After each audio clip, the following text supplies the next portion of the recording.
Hi, this is Charting Man Dan of TheChartGuys.com, home of technical analysis education. Click the link for a free week trial, no credit card required, and gain access to our multiple live broadcasts daily, community chat room, educational videos, nightly watch lists, and more. Invest in your education and future and join the community today.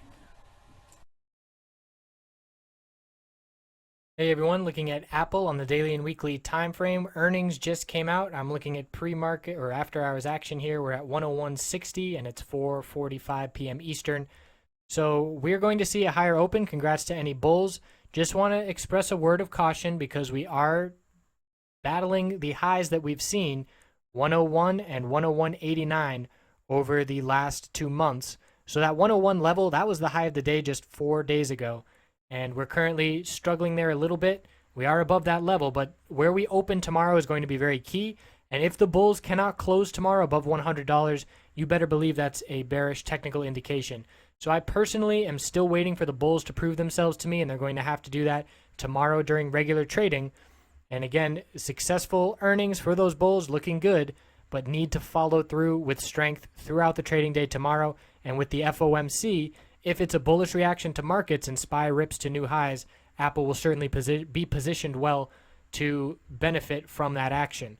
So the weekly time frame, we can see this pattern is still lower highs and higher lows. If by the end of this week we get above 101 and 101.89, that will be a bullish break above this pattern, and we will be looking to the 50-week resistance of 103.82.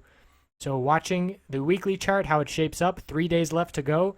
And the last thing the bulls want to see is a bearish reaction to the markets, to the Fed, and to take Apple down with it, because a rejection from $100 after 4 days in a row back last week, rejecting from $100, unable to close above it. If we can't close above it tomorrow, that spells trouble for the short term and really the long term on the bulls.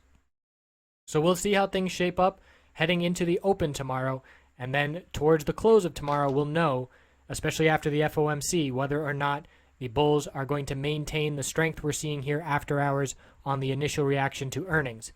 So congrats to the bulls. Still have some proving to do to me personally, but looking good here to test some key resistance levels tomorrow, and we'll see if the bulls can follow through. I appreciate you watching. We'll check back after hours. After hours tomorrow is going to be a lot more clear after the FOMC and things settle down from earnings. So thanks for tuning in, and I will see you then.